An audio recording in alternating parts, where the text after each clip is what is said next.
दूरपुर गांव में भोला नाम का एक मेहनती किसान अपनी पत्नी गीता और 2 छोटे बच्चों बेटा राजू और बेटी सुमन के साथ रहता था। वो बहुत ही लगन और ईमानदारी से अपनी खेती बाड़ी करके अपने परिवार को पाल रहा होता है।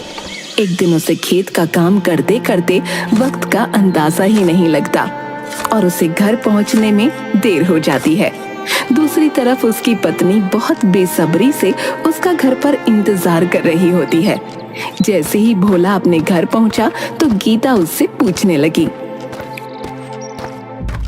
अरे आ गए तुम? आज तो बहुत देर हो गई, कहाँ रह गए थे? अरे कुछ नहीं भाग्यवान, आज काम करते करते वक्त का अंदाजा ही नहीं लग पाया और उसी वजह से देर हो गई। चलो कोई बात नहीं, लेकिन रात होने से पहले घर आ जाया करो। रात में खेत का रास्ता बहुत सुनसान हो जाता है। हाँ हाँ भाग्यवान, समझ गया। बच्चे सो गए क्या? बच्चे तो खाना खाकर कब के सो गए। अब तुम खाना खा लो और जल्दी से हाथ मुंह धो आओ, बाद में मैं इन पैरों के छालों पर दवाई लगा दूंगी। ठीक है, तुम अपना और मेरा खाना परोसो, आज साथ बैठकर खाना खाएंगे। गीता भगोने से चावल निकालने के लिए उसमें हाथ डालती है तो उसको पता चलता है कि भगोने में केवल एक इंसान के खाने भर के चावल बचे हैं। वो मन में चिंता करने लगती है। तभी हाथ पोंछते हुए भोला उससे कहता है, क्या हुआ भाग्यवान, तुमने अभी तक खाना नहीं परोसा? अरे इसमें तो चावल कम है, अगर इनको पेट भर खाना नहीं मिला तो ये खेत का काम कैसे कर पाएंगे। उसमें तो बहुत मेहनत लगती है। एक काम करती हूँ, मैं इनको भर पेट खिला देती हूँ, मैं पानी पीकर काम चला लूंगी। क्यों, क्या सोचने लगी तुम? खाना खत्म हो गया क्या? नहीं नहीं, मैंने खाना शाम को ही खा लिया था, इसलिए मुझे भूख नहीं है, इसलिए तुम्हारे लिए परोस दिया। मुझे पागल समझा है क्या तुमने? हैं? अरे मेरे साथ आकर खाना खाओ, जितना भी है दोनों मिलकर खा लेंगे। अरे नहीं, मुझे भूख नहीं है, तुम खा लो। वैसे भी अगर पेट भर के खाना नहीं खाओगे तो खेतों में मेहनत कैसे कर पाओगे। भोला अपनी पत्नी की समझदारी से बहुत खुश हुआ।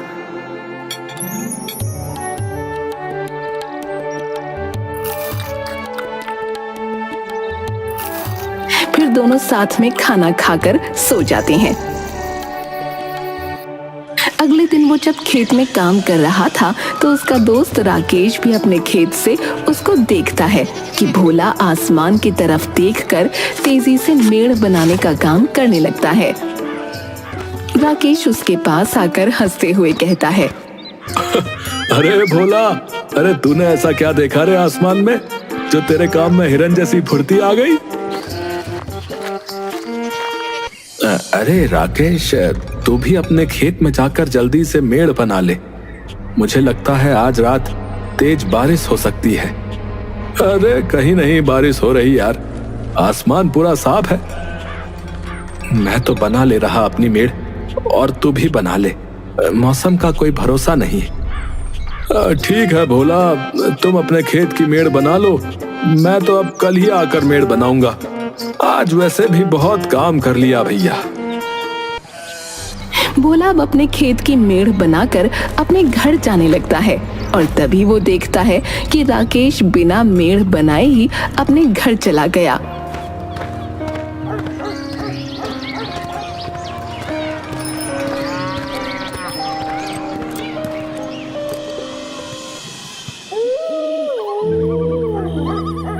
झोपड़ी के बाहर खुले आसमान के नीचे सो रहा होता है, क्योंकि उसकी झोपड़ी में इतनी जगह नहीं होती कि पूरा परिवार एक साथ उसमें लेट सके।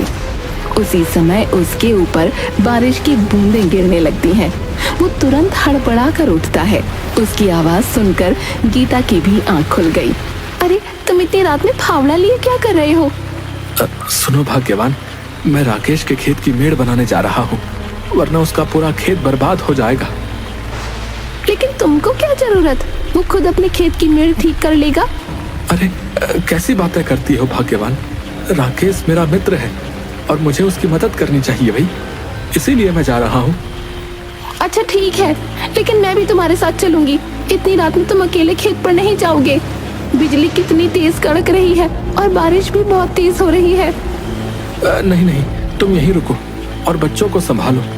मैं सब कर लूंगा और मेड़ ठीक करके आ जाऊंगा। भोला बारिश में भागता हुआ राकेश के खेत पर पहुंचा।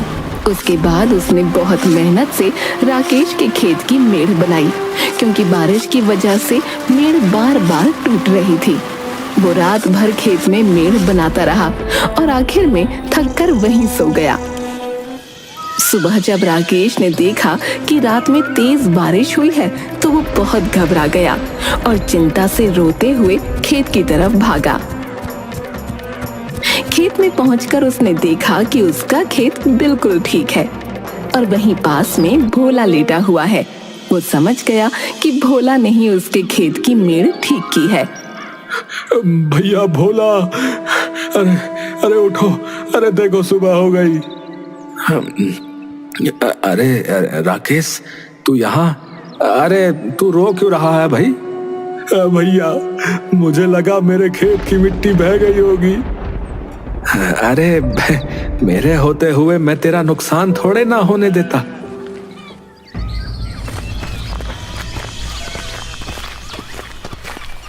तुम्हारा बहुत बहुत धन्यवाद भैया। अगर तुम मेरे बारे में इतना ना सोचते और रात को अपनी नींद ना खराब करते तो आज मेरी फसल का बहुत नुकसान हो जाता, जिसकी भरपाई मैं नहीं कर पाता।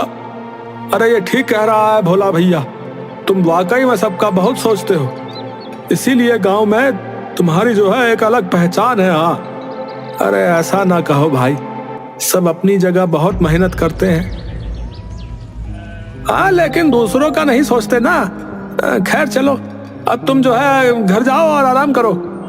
हम सब मिलकर आज जो है तुम्हारा खेत का काम निपटा देंगे। हाँ। भोला अब घर आ जाता है। उसकी तबीयत ठीक नहीं होती, इसलिए गीता उसकी देखभाल करती है। वहीं दूसरी तरफ गांव का एक आदमी मोहन अपनी फसल जमींदार के पास बेचने जाता है, लेकिन जमींदार उसकी फसल को देखकर 10 की जगह 6 रुपए का दाम लगाता है। ये सुनकर मोहन की हालत खराब हो जाती है और वो जमींदार के सामने गिड़गिड़ाने लगता है। जमींदार साहब, ये गलत है, आप मेरी फसल की बहुत कम कीमत लगा रहे हैं। क्या कहा? मैं तेरे साथ गलत कर रहा हूँ? देखो गांव वालों, इसकी फसल देखो जरा। बारिश में भीगी हुई फसल के इसको अच्छे दाम चाहिए। जमींदार साहब, मेरी बेटी की शादी की तैयारी की वजह से मैं खेत पर ध्यान नहीं दे पाया। फसल बस भीगी हुई है, ये धूप में सूख जाएगी। देख मोहन, तुझे समझ आए या नहीं, पर अगर 6 रुपए में फसल बेचनी है तो बेच, वरना उठा अपनी फसल और निकल जा यहाँ से। मोहन अब मजबूरी में अपनी फसल 6 रुपए में जमींदार को बेच देता है, क्योंकि वो सोचता है कि जितना पैसा मिल रहा है वो ही उसके लिए इस वक्त बहुत जरूरी है। बेटी की बारात सर पर है और उसके पास और कोई रास्ता ही नहीं है। वो पैसे लेकर अपने घर चला जाता है। उधर तबीयत ठीक होने के बाद भोला राकेश के घर जाता है और दरवाजे से चिल्लाते हुए राकेश को आवाज लगाता है। राकेश, अरे ओ राकेश, अरे जरा बाहर आओ। आओ आओ भोला भैया, आज हमारे यहाँ कैसे आना हुआ? यार राकेश, मुझे खेत में जुताई करने के लिए पुराने कपड़े चाहिए। मेरे ये कपड़े अभी नए हैं, जिनको मैं शादी बारात में पहन लेता हूँ। अरे क्यों नहीं भैया, अभी लाता हूँ। हाँ जल्दी से ले आओ, फिर मेरे साथ खेत पर चलो। ये लो भैया, अभी तो यही है मेरे पास। अरे वाह राकेश, ये तो बहुत अच्छा है। चलो अब जल्दी से खेत पर चलते हैं, चलो। वो दोनों खेत पर जाकर जुताई का काम शुरू कर देते हैं और वहाँ हल्की हल्की बारिश भी होने लगती है। वहीं पास में बारिश के पानी में नहाते हुए गांव के बच्चे मजे कर रहे थे और भोला और राकेश भी मजे से खेत में मिलकर जुताई का काम कर रहे होते हैं। अचानक राकेश की नजर भोला की धोती पर पड़ी, जिससे रस्सी जैसा कुछ लटक रहा था। राकेश उसको सांप समझकर छड़ी से उसको निकालने लगा, जिससे भोला की धोती खुलकर जमीन पर गिर गई। अरे अरे ये क्या किया राकेश? अरे धोती खोल दी यार तुमने। अरे इसमें सांप था भैया, ये देखो ये देखो।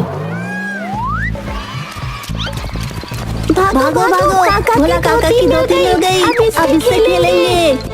ये देखकर राकेश को बहुत हंसी आती है, क्योंकि अब भोला निक्कर पहने हुए जिस पर गीली मिट्टी लगी हुई थी, बच्चों से धोती छीनने के लिए खेत की मिट्टी में गिरते पड़ते उनके पीछे भागने लगा था और एक हाथ से अपना नेकर पकड़े हुए था, जिससे वो खुल न जाए।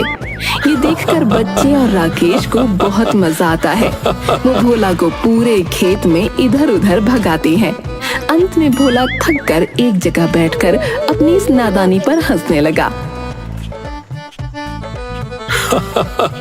अरे क्या भोला भैया, बच्चों को पकड़ नहीं पाए, ये लो अपनी धोती। अरे ये जरा जरा से लड़के जो है बहुत शैतान है भैया, और तुम जो है उनसे ज्यादा शैतान हो, है? खूब मजे ले रहे थे। अरे सच में तुमको पहली बार ऐसे किसी के पीछे भागते देखा है भैया, तो ऐसा मौका कैसे छोड़ता बताओ। ठीक है, ले लिया मजे, अब धोती दो और खेत का बचा काम निपटवाओ। एक रात जब भोला अपनी झोपड़ी के बाहर सो रहा था, तब उसे खेत से फसल काटने की आवाज आती है। वो तुरंत उठता है और उसकी आवाज से गीता भी उठ जाती है। क्या हुआ, ऐसे अचानक कैसे उठ गए? सुनो भाग्यवान, खेत से फसल काटने की आवाज आ रही है। मैं जाकर देखता हूँ कहीं कोई चोर हमारी फसल तो नहीं काट रहा। मैं भी तुम्हारे साथ चलूंगी, तुम्हारा अकेले जाना सही नहीं है। ठीक है, चलो जल्दी। खेत पर पहुंचकर भोला देखता है कि एक आदमी उसकी आधी फसल काट कर लिए जा रहा है, लेकिन वो शांत खड़ा उसको देखता रहता है। लेकिन गीता जैसे ही शोर मचाना शुरू करती है, भोला उसको मना करके घर वापस ले आता है। घर आकर गीता भोला से लड़ने लगती है। कैसे बुज़दिल आदमी हो तुम? चोर तुम्हारे सामने तुम्हारी मेहनत की फसल काट कर ले गया और तुम उसे रोकने के बजाय मुझे ही यहाँ लेकर आ गए। देखो भाग्यवान, तुम्हारा गुस्सा जायज है, लेकिन वो कोई चोर नहीं, हमारे गांव का ही एक मजबूर आदमी था। ऐसी कैसी मजबूरी कि चोरी करनी पड़े? होती है मजबूरी।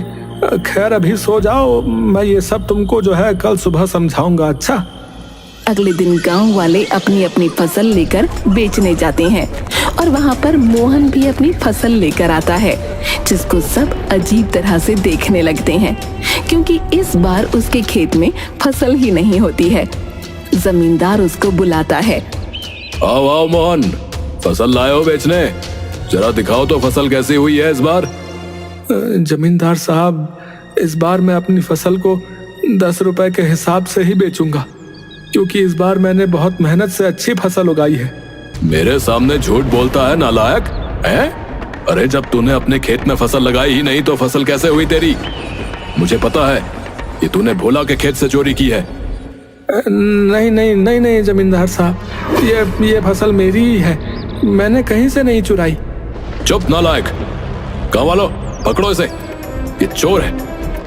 मोहन, तुझे मैं अभी पुलिस के हवाले करवाता हूँ। मोहन रोते हुए जमींदार से माफी मांगने लगता है और अपनी बेटी की शादी तक की मोहलत मांगता है। जमींदार उसको थोड़ा समय दे देता है, लेकिन उसी बीच 2-4 दिनों में गांव में और लोगों के यहाँ चोरी हो जाती है, लेकिन किसी को इस बात की भनक नहीं लगती। ये लो जेवर और पैसे, और मेरी लाडली बेटी की शादी में कोई कमी नहीं आनी चाहिए। पिताजी, आपके पास तो पैसे थे नहीं, फिर ये कहाँ से आए? अरे बेटा, ये मुझे जो है ना वो हाँ जमींदार साहब ने दिए हैं और कहा है कि अपनी बेटी की शादी धूमधाम से करो। ये सुनकर मोहन की पत्नी और बेटी बहुत खुश होते हैं। अगले दिन मोहन की बेटी शादी में जेवर पहनकर बैठी थी, तभी एक औरत पीछे से जोर जोर से चिल्लाने लगी। अरे बहन सुनो, ये जेवर तो मेरे हैं, इसके पास कैसे आए? औरत की बात सुनकर वहाँ भगदड़ मच गई। अब हर कोई मोहन की तरफ देख रहा था। तभी जमींदार मोहन से पूछता है, लेकिन मोहन चोरी उसने की है ये बात मानने को तैयार नहीं होता। तब जमींदार पुलिस को बुला लेता है। पुलिस के 2 डंडे पड़ते ही मोहन अपना जुर्म कबूल कर लेता है। मुझे माफ कर दो दरोगा साहब, मैंने अपनी बेटी की शादी में दहेज की मांग पूरी करने के लिए चोरी की थी। झूठ बोलता है, ये इसकी आदत है। पहले भी इसने भोला की फसल चुराई है। रे चोर कहीं के, रे पहले चोरी करता है और पकड़े जाने पर नई नई कहानी सुना रहा है। मोहन की ऐसी हालत देखकर भोला से रहा नहीं जाता और वो भीड़ को चीरता हुआ आगे बढ़कर जमींदार और पुलिस वाले से कहता है, मैं जानता हूँ दरोगा साहब कि मोहन ने मेरी फसल चुराई, लेकिन ये सच बोल रहा है। अरे ये देखो गांव वालों, ये आलिया मोहन का वकील है। एक तो इसने तेरी फसल चुराई, ऊपर से तो इसका ही साथ दे रहा है। भोला सबको बताता है कि एक दिन उसने देखा था कि मोहन चुराया हुआ धन और जेवर मंदिर में रखकर माता के सामने अपनी बेटी की शादी अच्छे से हो जाए उसकी विनती कर रहा था। असल में उसकी बेटी के ससुराल वालों ने आखिरी समय में जेवर और धन की मांग की और अगर वो उसको पूरा नहीं करता तो उसकी बेटी की शादी टूट जाती।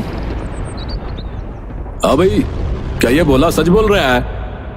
जी दहेज तो देना ही पड़ता है ना, इसमें जो है इतना आश्चर्य की क्या बात है? पिताजी, अगर ये बात थी तो आपने मुझे पहले क्यों नहीं बताया? मैं अपने पिता की इज्जत को उछाल कर ये शादी न करूंगी। मोहन की बेटी की ये बातें सुनकर उसके ससुराल पक्ष के लोग उल्टी सीधी बातें बोलने लगते हैं, लेकिन तभी भोला मोहन की बेटी को पूरे गांव की बेटी कहता है और तब जमींदार अपनी इज्जत बचाने के लिए दरोगा से दहेज के खिलाफ कार्यवाही करने को बोलता है। उनकी मजबूरी को समझते हुए जो है मैं उसको छोड़ता हूँ, लेकिन उसके ससुराल पक्ष को अभी थाने में बंद कर दूंगा। दरोगा की फटकार सुनकर ससुराल पक्ष के लोग डर जाते हैं, लेकिन तब भोला बात संभालते हुए कहता है, मैं मोहन की बेटी को अपनी बेटी समझकर जो है भेंट स्वरूप अपनी फसल का वो आधा हिस्सा और ये कुछ पैसे देता हूँ, जिससे उसकी शादी ना टूटे और गांव की इज्जत बच सके। भोला की देखा देखी पूरा गांव कुछ न कुछ भेंट करने लगता है और जमींदार भेंट स्वरूप शादी के पूरे खाने की जिम्मेदारी उठाता है, जिससे मोहन की बेटी की शादी बहुत धूमधाम से होती है। मोहन भोला का बहुत आभार मानकर धन्यवाद देता है, साथ ही पूरे गांव के साथ मिलकर खुशी से अपनी बेटी को विदा करता है।